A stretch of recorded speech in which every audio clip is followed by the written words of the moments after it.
Druk-Yul. C'est ainsi que l'on nomme ce pays, blotti au pied de la montagne sacrée, dont les sommets sont recouverts de neiges éternelles. Les eaux des fleuves, en se frayant un chemin à travers la montagne, avaient dessiné des vallées profondes, au bord desquelles les habitants avaient établi leurs villages et leurs champs, qui les pourvoyaient en riz et légumes.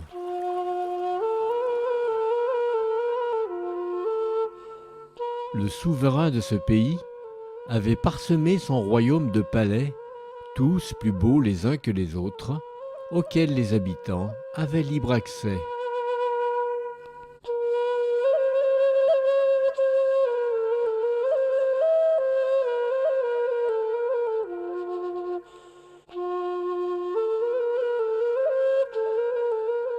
Les dieux veillaient de façon bienveillante au bien-être de tous et jouaient même de la cithare pour que la vie soit encore plus douce. Les armées protégeaient le pays d'éventuels envahisseurs.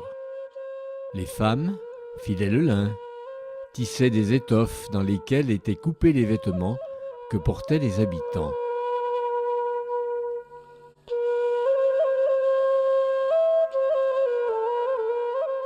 On sculptait le bois, que la nature pourvoyait de façon abondante, et l'on aimait peindre des tableaux où l'on représentait les légendes du pays.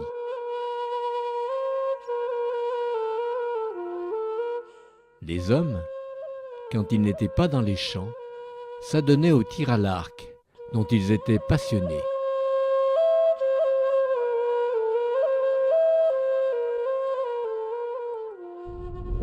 Mais un jour, le démon de Doshula, qui se cachait depuis la nuit des temps dans un rocher que personne ne connaissait, se réveilla de mauvaise humeur et jeta un sort sur ce pays qui vivait jusque-là de façon paisible. À partir de ce jour, plus aucun couple ne put avoir d'enfants. Dans le pays, on ne parlait plus que de cela.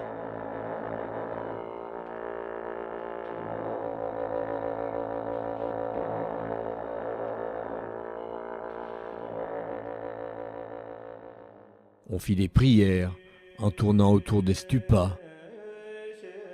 On alerta les dieux en agitant des moulins, en faisant tourner les tambours enchâssés dans les murs des temples. On dressa des drapeaux de prière dans tout le royaume.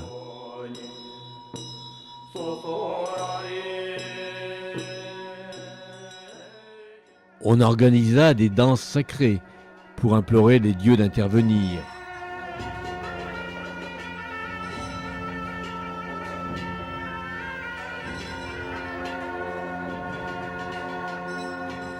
Même les moines se mirent à danser pour tenter d'amadouer le démon.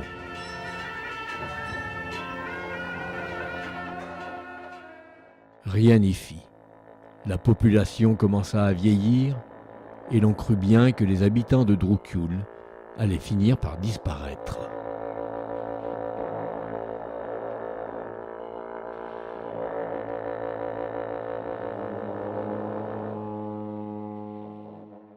En désespoir de cause, le couple royal demanda une audience à Druk, le roi du peuple des animaux, pour lui demander de l'aider à trouver une solution au mauvais sort jeté par le démon de Doshula. Druk accepta et demanda d'abord à Taquin, connu pour sa sagesse, s'il pouvait l'aider. « Je suis trop vieux moi-même, répondit Taquin. Je suis désolé, Druk, mais je ne peux pas t'aider. » Alors, Druk s'adressa à Apis, dont il savait qu'un lointain ancêtre tenait des pouvoirs sacrés concernant les enfants. Mais Apis l'informa qu'il avait perdu la trace de ce lointain parent et que donc il ne pouvait pas l'aider. Druk essaya avec les frères Canis. « Vous qui avez du flair, ne pourriez-vous pas aider à retrouver des enfants pour le peuple des hommes qui vous nourrissent ?» Mais les frères Canis répondirent qu'ils avaient déjà suffisamment à faire à garder la maison de leur maître et qu'ils ne pouvaient pas s'éloigner.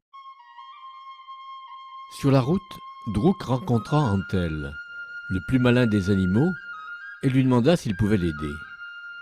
Mais celui-ci lui tourna le dos. « J'ai du mal à protéger ma propre lignée.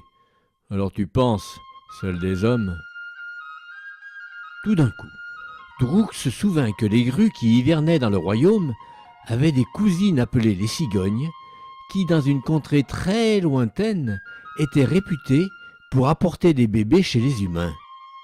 Il leur demanda si elles pouvaient rendre le même service aux habitants de ce royaume, ce qu'elles acceptèrent, folles de joie, car elles aimaient les enfants.